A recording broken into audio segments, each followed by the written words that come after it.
저희 가정은 지난 5월 29일부터 6월 28일까지 안식월을 보냈습니다. 처음 10일은 전라도에서, 그리고 나머지 기간은 제주도에서 보냈습니다. 안식월의 목적은 쉼이었습니다. 잠시 목회의 현장을 떠나서 한국의 아름다운 자연을 즐기면서 저희 가정은 몸과 마음이 많이 재충전되고 회복되었습니다. 또 자녀들과 아름다운 추억도 쌓을 수 있었습니다. 그런데 이번 여행, 이 안식월에 또 다른 목적이 있었는데 그것은 역사 공부였습니다. 한국의 역사를 공부하고 한국 교회의 역사를 현장에서 배우고 싶어서 여행 경로에 유서 깊은 교회, 박물관, 5.18 민주묘지, 제주 4.3 평화공원 등을 돌아보고 왔습니다. 그래서 오늘은 설교 가운데 이 김제에 있는 금산교회, 그리고 이 금산교회와 차로 30여 분 떨어져 있는 전주시 기독교 근대 역사 기념관에 다녀온 그 경험을, 그 이야기를 여러분과 나누고자 합니다. 이 교회와 이 기념관을 다녀오면서 몇 가지 교훈을 얻을 수 있었는데요. 첫 번째는 선교는 하나님이 하신다라는 것이었습니다. 한번 따라해 보실까요? 선교는 하나님이 하십니다. 많은 크리스찬들이 금산교회에 대해서 많이 들어보셨을 줄로 압니다. 금산교회는 한국 교회사에 유래가 남을 만한 두 명의 걸출한 위인을 배출했습니다. 조덕삼 장로, 이자익 목사, 이 두 명을 배출했습니다. 조덕삼 장로님은 지주이셨고 이자익 목사님은 그 밑에서 일하던 마부였습니다. 이 두 분이 같이 예수를 믿고 같이 금산교회를 세워서 이 금산교회가 그토록 유명해졌는데요. 그런데 저는 이분들이 예수님을 믿게 된 그 과정을 공부하면서 큰 은혜를 받았습니다. 이 두 분에게 성경을 가르치고 양육을 한 분이 계셨는데 미국 선교사 테이트 선교사입니다. 한국 이름은 최의덕 선교사님이고 영어 풀네임은 루이스 보이드 테이트 선교사입니다. 이 선교사님은 다른 6명의 선교사님들과 함께 1892년 11월 3일에 인천 제물포항에 들어왔습니다. 미국 남장로교 선교회의 파송을 받아서 이 7명의 선교사들이 함께 들어와서 이 전라도 지역의 선교를 담당하게 된 것입니다. 이 테이트 선교사님은 한국에 대해서 어떻게 알게 됐는가, 어떻게 해서 한국까지 와서 선교를 하게 되었는가, 1891년 9월에 조선에서 이미 선교 활동을 하던 언더우드 선교사, 여러분 언더우드 선교사님 들어보셨죠? 네, 언더우드 선교사님이 안식년을 맞이해서 고국으로 돌아가서 시카고에 있는 맥코믹 신학교에서 한국에 대한 선교 보고를 하고 있었을 때, 그때 신학생이었던 테이트가 그 언더우드 선교사님의 강연을 듣고 와, 나는 한국에 가서 선교를 하고 싶다라고 하는 열망이 불타게 되었습니다. 한 달 뒤 10월에 미국 내시빌에서 개최된 전국 신학교 해외 선교 연합회 집회에서 언더우드 선교사와 윤치호의 강연을 듣고 테이트라고 하는 선교사뿐만 아니라 신학생뿐만이 아니라 다른 6명의 그 신학생들도 같이 의기투합을 해서 한국에 선교를 가자고 그렇게 결정을 했던 것입니다.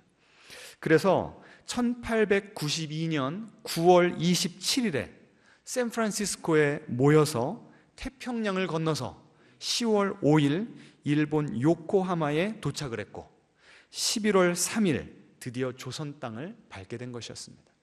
여러분, 요새 비행기 타면 샌프란시스코에서 우리 인천국제공항까지 몇 시간 걸리죠? 한 9시간, 10시간이면 옵니까? 한 달이 넘는 기간을 배를 타고 그 먼 길을 오게 된 겁니다. 한번 그 그림을 보여주시겠습니까? 사진. 예, 제가 그 전주시 기독교 근대 역사 기념관에서 직접 찍은 사진입니다. 지도가 보이시죠? 맨 오른쪽에 어느 나라 지도입니까? 미국 지도죠, 미국. 그러니까 미국에서 그 시카고에서 그리고 내시빌에서 이 테이트 신학생이 그 언더우드 선교사의 강연을 들어서 이제 점이 보시면 다 점이 찍혀 있어요. 그래서 그분들이 샌프란시스코로 건너가서 거기서 배를 타고 일본으로 가서 일본에서 인천으로 간 그 모든 경로와 날짜, 그 경위를 다 세세하게 적어놓고 있습니다. 이게 큰 그 벽면 하나에 다 채워져 있습니다. 그 다음 보여주시면 그 7명이 함께 이 전라도의 선교를 위해서 파송을 받았는데요. 금산교회의 그 초대 당회장이었고 그 조덕삼 장로님과 이자익 목사님을 양육했던 테이트 선교사님은 누구냐면 두 번째, 이 밑에 줄에 맨 왼쪽에 있는 남자분이 그 테이트 선교사님입니다. 그리고 그 옆에 있는 딱 중간에 있는 그 여성분은 누구냐면 이 테이트 선교사님의 여동생. 그래서 남매가 같이 한국에 들어와서 선교를 한 겁니다. 그 다음 페이지요. 예, 그래서 이 7명의 명단이 다 이렇게 적혀져 있습니다. 자, 이제 저를 보여주시면, 자, 그런데 이 언더우드 선교사는 그러면 어떻게 한국에 오게 되었는가? 여러분 알고 계세요? 우리가 한국 교회에서도 잘 너무 몰라요. 그래서 저도 앞으로 계속 공부해서 여러분에게 좀 나누려고 합니다. 언더우드 선교사는 어떻게 조선에 선교를 오게 되었는가 하면, 신학생 시절에 미국에서 발간되는 선교 잡지가 있었습니다. 그런데 어느 날 그 선교 잡지를 펴서 읽는데 한국 사람이 쓴 호소문을 읽게 된 거예요. 제가 읽어드리겠습니다. 예수 그리스도의 종된 나 이수정은 미국에 있는 형제 자매님들에게 문안합니다. 아직도 수천만 우리 민족은 하나님의 참된 도를 모른 채 이방인처럼 살고 있습니다. 여러분이 선교사들을 파송만 해주신다면 최선을 다해 돕겠습니다. 제가 드린 말씀을 진지하게 검토해 주시기를 간절하게 빌고 원합니다. 그리스도의 종 이수정 드림. 이 글을 읽는데요, 이 언더우드 선교사님의 마음에 불이 붙었다는 거예요. 조선이 어디 붙어 있는지도 몰라요. 그런데 그 조선인이 쓴 그 글 하나, 그 편지 투고 하나 읽고서 마음의 감동을 받아서 내가 조선에 가야 되겠다. 그래서 세계 지도를 펴놓고 어딘가를 한참 찾다가 겨우 찾은 게 그 조선 나라를 찾은 겁니다.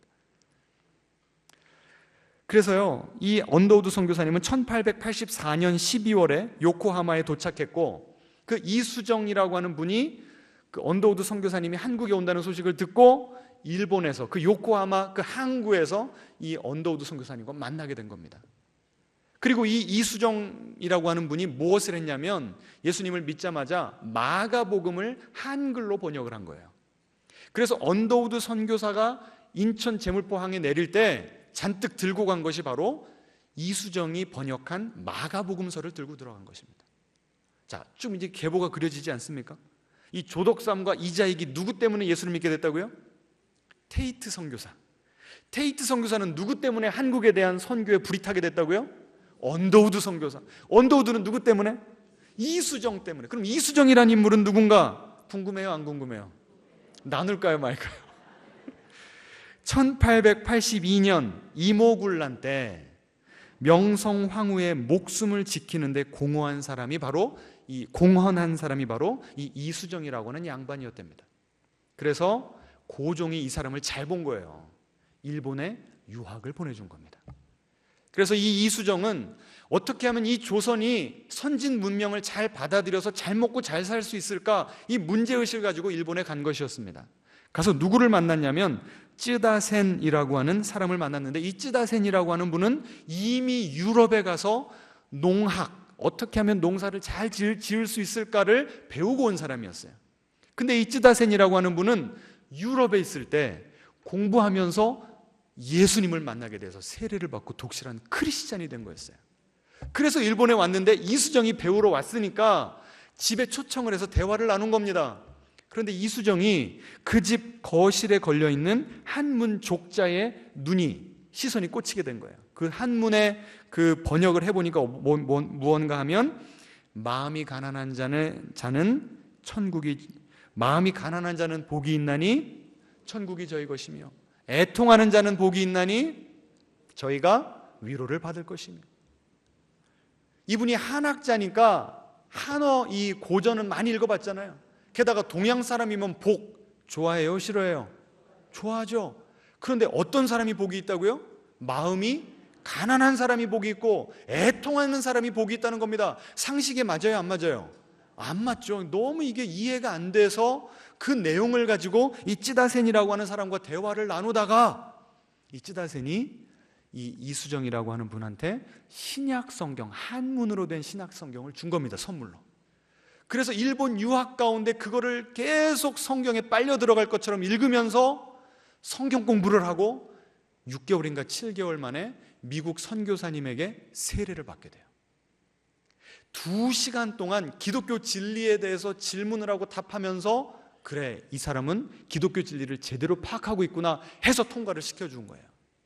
그리고 그렇게 하나님을 만난 다음부터 일본에 온 유학생들을 전도해가지고요, 일본의 최초로 한국 유학생 교회가 생겼어요. 그리고 마가복음을 번역했고, 그리고 미국에 있는 그 선교 잡지에다가 글을 투고를 해서 언더우드 선교사가 그 글을 읽고 한국에 오게 된 겁니다. 여러분, 이 모든 과정이 놀랍지 않습니까? 이것이 우연의 일치입니까? 아니죠. 하나님의 강권적인 역사하심, 하나님의 그 배후에서 역사하심이 있었기 때문에 이 복음이 흐르고 흘러서 테이트 선교사에게까지, 조덕삼과 이 누구죠? 이자익 목사님에게까지 흘러 들어오게 된 것이었습니다. 여러분, 사도행전 1장 8절에 뭐라고 나오죠? 오직 성령이 너희에게 임하시면 너희가 권능을 받고 어디까지? 땅 끝까지 이르러 내 증인이 되리라. 저는 지금까지 이 본문을 읽을 때요, 너희들 열심히 나가서 선교해라, 이렇게만 제가 받아들였어요. 그런데 이번 이 조덕삼과 이자익, 이분들이 예수님을 믿게 된 그 과정을 보니까 누가 먼저 역사하신 거예요? 누가 먼저 한국 땅에 들어오신 거예요? 하나님께서. 그래서 아까 제가 첫 번째 포인트를 뭐라고 그랬죠? 선교는 누가 하신다고요? 하나님이 하신다. 땅 끝까지 복음을 전하라는 얘기는 너희들 열심히 가라 라고 하는 것이 아니라, 너희들이 가기 전에 누가 먼저 가신다고요? 내가 먼저 가서 준비해 놓을게. 너희들은 내 명령에, 내 감동에 순종만 해라. 앞뒤자로 인사하겠습니다. 순종만 하면 됩니다. 여러분, 우리가 이렇게 귀한 분들의 희생 때문에, 그 희생 덕분에 우리가 이렇게 예수님을 믿고 있잖아요. 아까 우리가 무슨 찬양을 했죠? 이따가 할 거군요. 나는 주님을 섬기는 것에 후회가 없습니다. 가장 내가 내 인생에 잘한 것이 예수님을 믿는 것인데, 우리의 신앙의 선조들이 없었다면 우리는 그 축복을 누리고 싶어도 누릴 수가 없었을 거라고요. 여러분, 그들이 하나님께서 주시는 그 복음의 열정에 매료되고 순종하여서 한국 땅을 밟았듯이, 이제 우리도 그 복음을 경험한 사람들로서 하나님께서 우리에게 지금 거룩한 부담을 주는 분들이 계십니까, 안 계십니까? 여러분, 가정에도 탕자가 있습니다. 아멘. 여러분의 삶의 현장에도 지금 복음이 필요한 사람들이 있어요. 하나님께서 감동 주실 때 순종하시고 가서 전하시기를 주님의 이름으로 축원합니다. 선교는 누가 하신다고요? 하나님이 하십니다. 자, 두 번째 포인트는요, 복음에는 능력이 있다는 겁니다. 따라해 보실까요? 복음에는 능력이 있습니다. 사람을 바꾸는 능력이 있는 거예요. 조덕삼은요, 원래 평양 출신이었습니다. 그런데 이 김제군에 있는 이 금산으로 오게 된 이유가, 금산 한문으로 쓰면 금자가 무슨 금자예요? 예? 금, 황금할 때 금자 아닙니까? 쇠금, 그리고 산산자, 그러니까 금이 나오는 산이라는 거예요. 그러니까 그 소문을 듣고 평양에서 짐 다 싸가지고 금광업에 뛰어들려고 온 겁니다.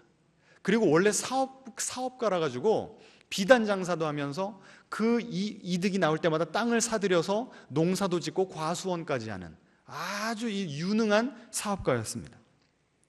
게다가 김제군 금산리 용화 마을은 교통요지였다고 그래요. 그래서 이 여행객과 말이 쉴 수 있는 마방도 운영했답니다. 그러니까 그 당시에는 자동차가 없었으니까 사람들이 왕래할 때 뭘로 했어요? 말. 그러니까 말도 쉬어야 되고 여행객도 쉬어야 되니까 마방이 필요했다고요. 그래서 이 조덕삼이 마방까지 운영했습니다. 그런데 그 마방에서 마부 역할을 누가 했냐면 이자익이라고 하는 분이 한 겁니다. 이 이자익은요 6살 땐가 부모님을 다 잃어버렸어요. 천하의 고아가 된 겁니다. 여기저기서 구걸하듯이 일을 하면서 살다가 김제까지 흘러들어와서 부잣집이니까 문을 두드렸는데 그 집이 바로 이 조덕삼 씨의 집이었던 겁니다. 그래서 거기 들어가서 일을 하게 된 거예요.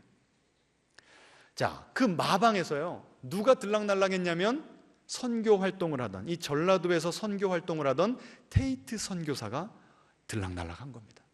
이 조덕삼 씨는요 원래 이 성격이 화통하고 손대접하기를 즐겨해서 이 선교사에게 말을 붙이기 시작한 겁니다. 아니 당신은 그렇게 선진화된 나라 잘 사는 미국을 놔두고 왜 한국 와서 이 고생을 하느냐 물어본 겁니다. 그랬더니 그 선교사님이 하나님이 조선을 사랑하시기 때문에 왔습니다, 이렇게 대답을 한 거예요. 그리고 나는 이 교통요지인 이 마을을 지나다니면서 이곳에 교회가 세워지게 해달라고 하나님께 계속해서 수도 없이 기도했습니다, 이렇게 말한 겁니다. 그래서 감동을 받아서요 이 조덕삼 씨가 그러면 제가 저희 집 사랑채를 내어드리겠습니다, 거기서 예배를 드립시다 하게 된 거예요. 그러면서 복음을 받아들이게 된 겁니다. 그래서 이분과 이 조덕삼과 이 누구요? 이자익, 이 두 분이요 같이 성경을 배우고 1905년 10월에 학습 문답을 실시해서 합격을 했고 6개월 지나서 세례를 받고 그 한 주 지나서 집사가 됐어요. 여러분 그 당시에는요 1905년에 우리나라에서 최초로 한국인 목사가 5명 나올 정도로 그 당시만 해도 크리스찬들이 별로 없었고 집사가 된다는 것이 대단한 것이었습니다. 제가 아까 그 전주시 기독교 근대 역사 기념관 갔다고 그랬잖아요. 거기 가보니까 세례를 받기 위해서 교육을 받아야 되는데 그 교육을 받기 위해서라도 통과해야 되는 테스트가 있었어요. 질문들이 있었어요. 한번 제가 읽어드릴 테니까 잘 들어보세요. 당신이 용서받아야 할 죄들은 무엇입니까? 선교사님이 저 이제 세례 받기를 원합니다. 그러면 그 교육을 받기 위해서라도 이 질문을 던져야 됐던 거예요. 그러면 세례 교육을 받고자 하는 사람은 뭐 해야 됩니까? 선교사 앞에서 고해성사 해야 되는 거예요. 내 죄를 낱낱이 고백을 해야 되는 겁니다. 그리고 당신은 매일 기도합니까? 하루에 얼마나 자주 기도합니까? 그리고 성경을 몇 회 통독하셨습니까? 누구한테 물어보는 질문이라고요? 목사 안수 받을 사람이요? 장로 피택 받을 사람이요? 아니에요. 세례 받을 사람도 아니고 세례 받겠다고 교육 받을 사람한테 성경 몇 번 통독하셨습니다라고 물어봤다니까요. 여러분 여기 지금 집사님들 계시죠? 지금 낯 부끄러운 분들 계십니까? 안 계십니까? 성경 1독도 안 하고 지금 집사 받으신 분들, 제가 이거 보고 얼마나 도전을 받았는지 몰라요. 그 다음에 질문이 뭔가 하면요, 집에서 드리는 모든 제사를 그만두시겠습니까? 여러분 1900년대 초예요. 제사 안 드리겠다고 하면 호적에서 파냅니다. 그거 각오하고서라도 예수님 믿겠냐고 물어보는 거예요 지금. 여러분 그 당시에 예수님 믿으려면 이 문턱이 높았어요, 낮았어요? 이 질문들을 통해서 보면 높아도 너무 높았어요. 이걸 다 통과하고 세례 교육을 받잖아요. 그 다음에 이제 실제 세례를 받을 때 이런 질문을 했다고 합니다. 술을 마시거나 집에 술을 보관하고 있습니까? 그래서 세례 못 받을 분들 많죠. 집에서 일하는 일꾼들에게 술을 제공합니까? 여러분 일꾼들 데려다가 밭일 시키면 점심때 다 못 따라줘야 돼요. 막걸리 줘야 되잖아요. 근데 그것도 주지 말라는 거예요. 이거 너무한 거 아닌가 싶지만 이 정도로 그 당시에는 내가 크리스찬입니다 라고 하면 이 한국의 나쁜 관습과는 radical break, 완전히 좀 이걸 끝내야만, 절단을 내고 새로운 삶을 사는 사람만 크리스찬으로서 받아줬다는 거예요. 인정을 해줬다는 거예요. 게다가 가정 예배를 드리고 있습니까? 얼마나 찔리는지. 한 남자가 두 아내를 두는 게 옳습니까? 여러분 이 질문 왜 했을까요? 그 당시에 첩이 너무나 많았다는 거예요. 그러니까 제대로 세례받고 집사 되려면 뭐 하라는 거예요? 다 관계를 정리하라는 거죠.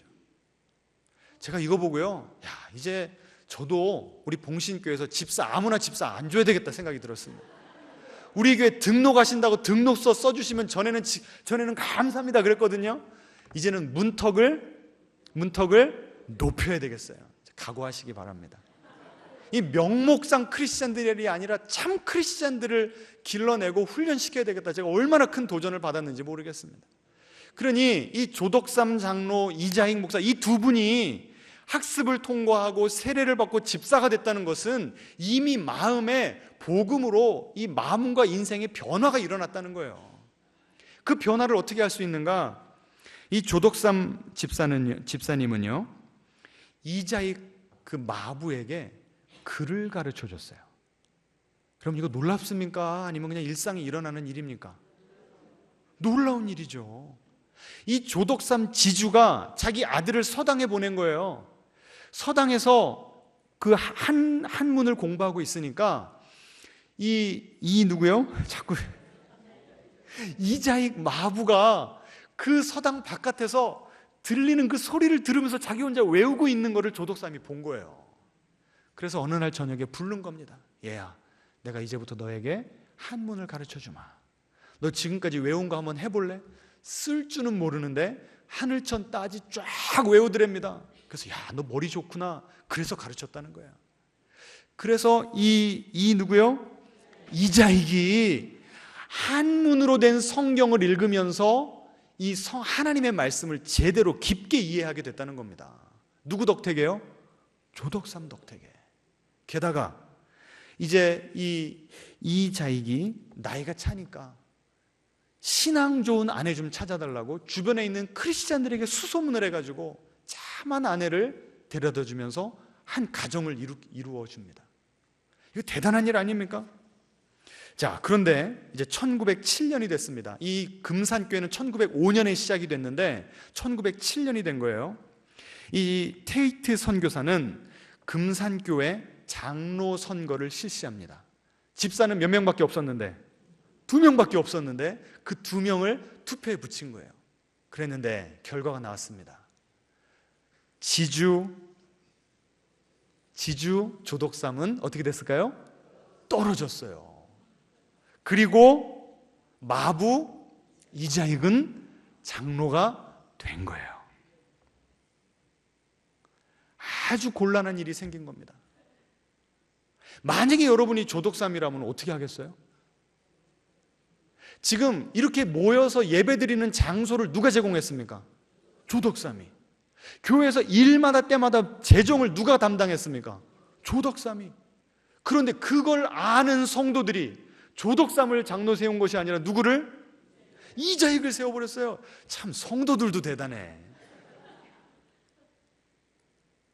게다가 이자익과 조덕삼의 관계를 보자고요. 천하의 고관을 거두어 준 사람이 누구예요?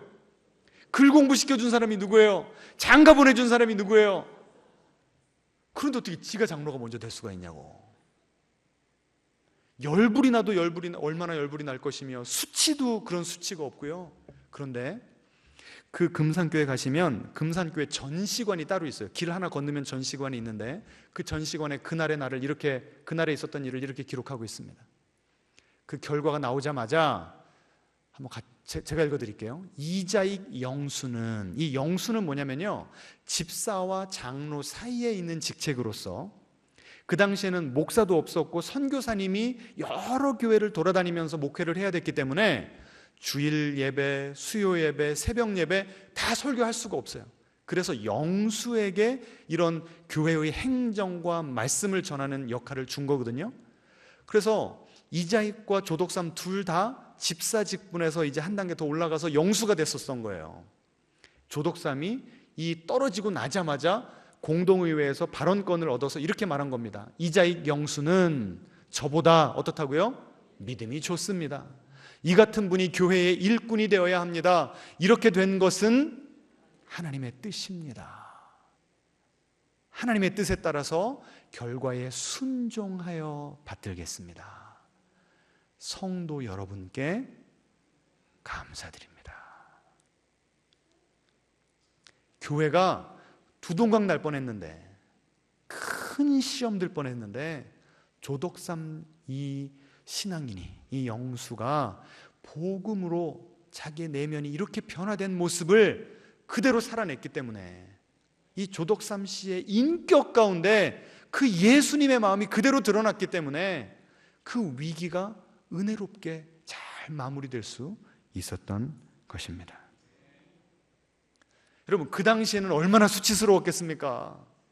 그런데 그게 지금 1906년인가 그렇거든요. 100년이 지난 지금에서도 우리는 그 조덕삼 장로님에 대해서 기억하면서 얼마나 큰 위로와 도전을 받습니까? 그때 그 잠시 동안의 수치를 잘 신앙으로 극복했기 때문에 지금은 그분이 모든 영광을 받으시는 거예요. 여러분, 한순간의 선택이 10년이 아니라 평생이 아니라 영원을 결정합니다. 앞뒤자로 인사하겠습니다. 평생의 순간의 선택이 영혼을 결정합니다. 이 조덕삼 씨가 자기 성질대로 한번 했다고 봐요. 교회가 어떻게 됐겠나. 이 스토리가 너무나 놀라워서 테이트 선교사님이 서울에 올라가서 다른 선교사님들에게 이 스토리를 나눴다고 합니다. 그랬더니 선교사님들이 깜짝 놀라는 거예요. 야, 우리 교회도 비슷한 일이 있었다. 지주 양반은 떨어지고 상놈이 됐더라. 그러니까 양반이 소리 지르면서 나가가지고 교회를 따로 세우더라. 그 조덕삼 그 사람 대단한 사람이다. 이렇게 얘기해 줬다는 거예요. 여러분, 오늘 제가 본문 읽어드렸죠. 갈라디아서 3장 28절 이렇게 나옵니다. 너희는 종이나 자유인이나 다 그리스도 예수 안에서 하나이니라. 종이나 자유인이나, 이걸 조선시대로 따지면 뭐예요? 양반이나 상놈이나 누구 안에서? 예수님 안에서 하나라는 거예요. 신분을 뛰어넘을 수 있는 놀라운 은혜가 교회 안에 임했다는 겁니다. 초대교회, 이 바울이 살던 초대교회 크리스찬들이 그렇게 살았거든요. 귀족과 노예가 함께 떡을 떼면서 식탁교제를 나눴어요. 그들은 실제 예수님의 그 복음을 살아낸 사람들이었습니다. 바깥에서는, 교회 바깥에서는 노예고 귀족이고 하지만 교회 안에 들어오면 계급장 뭐해요? 계급장 떼는 거예요.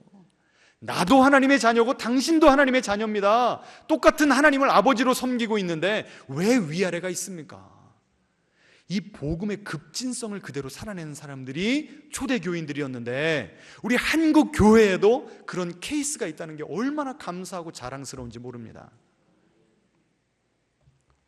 이 조덕삼 장로님은요, 이자익 장로님을 결국 신학교까지 보내드립니다. 그리고 그 가족을 경제적으로 다 서포트를 해줘요. 그리고 목사 한 수를 받고 나서 다시 금산교회로 초빙을 해서 그 이자익, 내 종이었던 그 사람을 담임 목사님으로 뭐 했어요? 섬겼어요. 그래서 결국 이 이자익 목사님은요, 장로교에서 총회장을 3번이나 역임합니다. 참, 이것이 바로 복음의 능력이에요. 세상에 천하의 고아였고 배고픔에 고통스러워했던 이 이자익을 하나님께서 복음을 전하게 해주시고 예수님 믿게 해주시고 존귀한 사람 만들어주신 겁니다.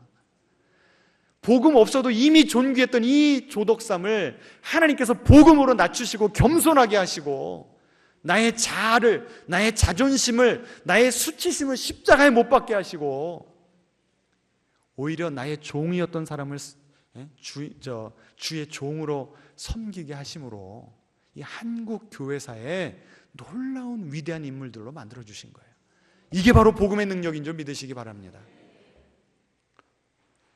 여러분, 이 조덕삼 장로님은요, 예수님을 믿었기 때문에, 복음 때문에 겸손해졌고요, 복음 때문에 마음이 점점점 넓어졌어요.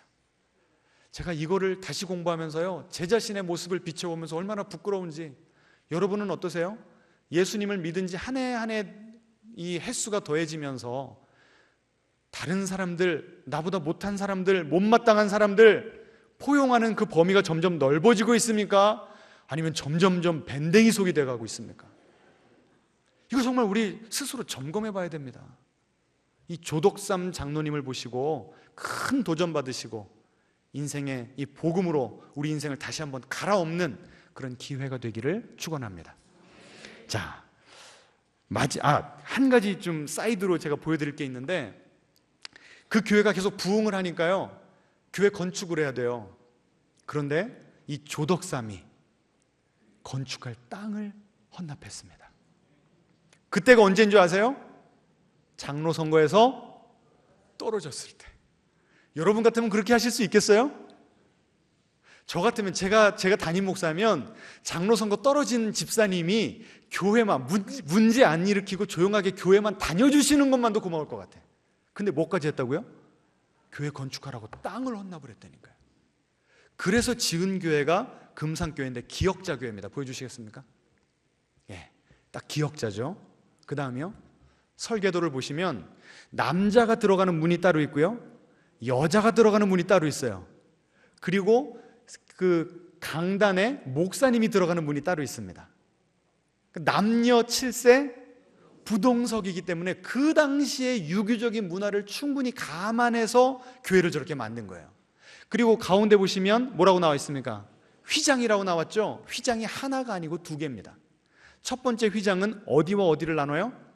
남자석과 여자석을 나누고, 그 옆에 있는 휘장은 누구와 누구를 나눌까요? 설교자와 여자석을 나누는 거예요. 그러니까 그 당시에는 여성분들이, 만약에 여러분들이 금산교에서 예배를 드리셨다 그러면 저를 볼 수가 없어요. 이 잘생긴 얼굴을. 오로지 뭐만 하시는 거예요? 목소리만 들으셔야 되는 거예요. 그러니까 그 정도로 유교가 꽉 차 있던 때였기 때문에 너무 이 복음의 라디컬, 어떤 급진적인 걸 한다고 남녀를 다 섞어놓고 예배를 드려보세요. 그러면 교회 바깥에 있는 사람들이 교회를 인정하겠습니까? 복음에 뭐가 돼요?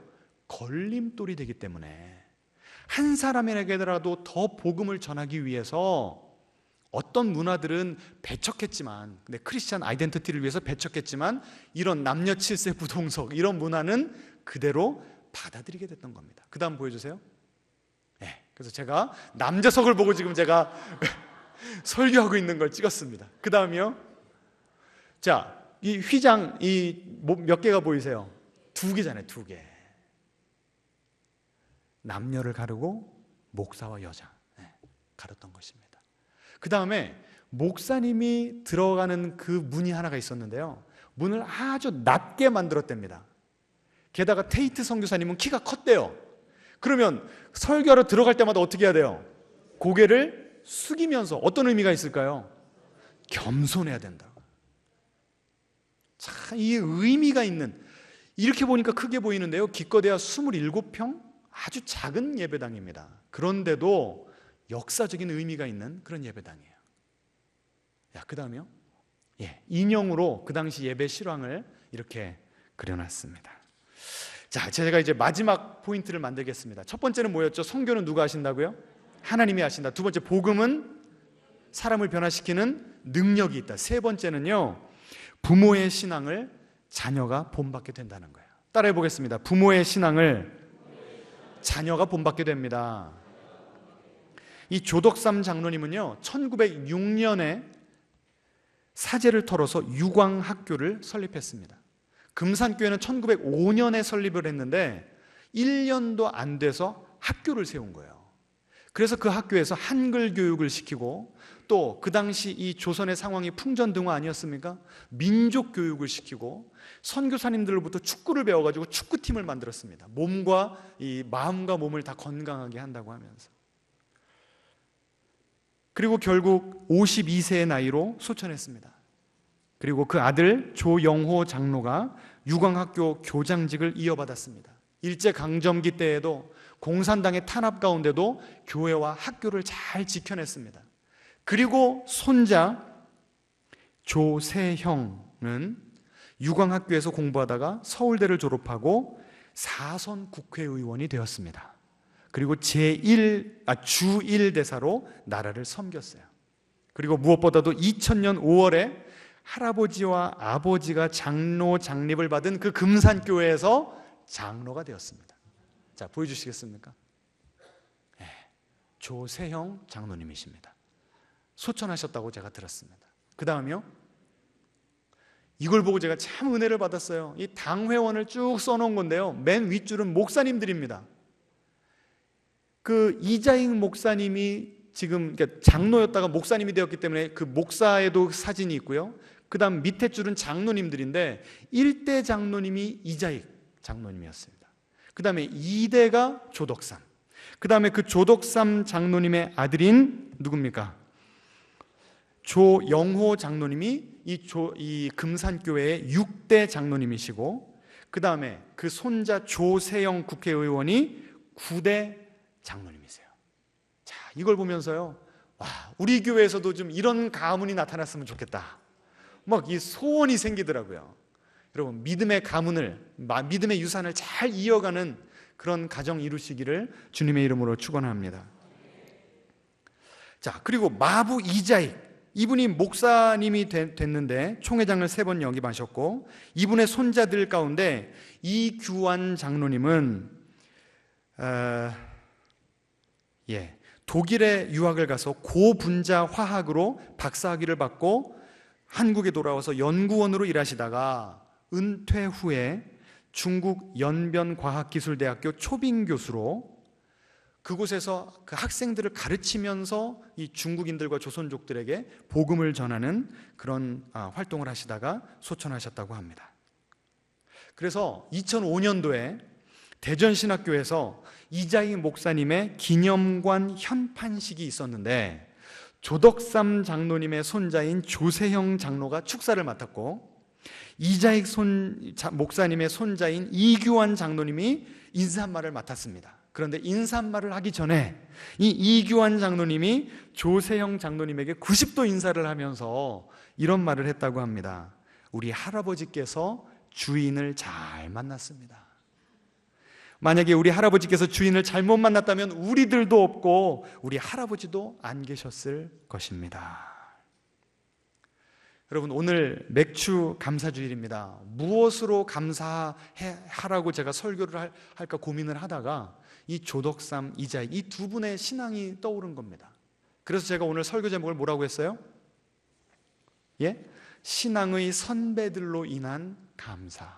여러분, 이런 감사 드려보셨습니까? 우리의 신앙 선배들, 우리 한국교회 초기에 그런 순수한 신앙을 가지고 복음을 살아낸 분들이 계셨기에 우리 한국교회가 지금까지 그래도 이렇게 건실하게 유지가 되고 있는 줄로 믿습니다.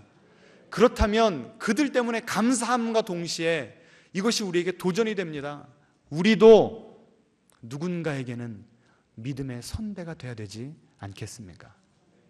우리가 죽어 없어진 다음에도 우리의 삶을 기억하면서 누군가는, 그래, 내가 저분이 저런 인생을 살았고 내가 저분 때문에 내가 예수님을 알게 되었으니 나도 이제는 그 길을 가야지 라고 올바른 삶을 살 수 있도록 하는 그런 가치 있는 인생 살아야 되지 않겠습니까?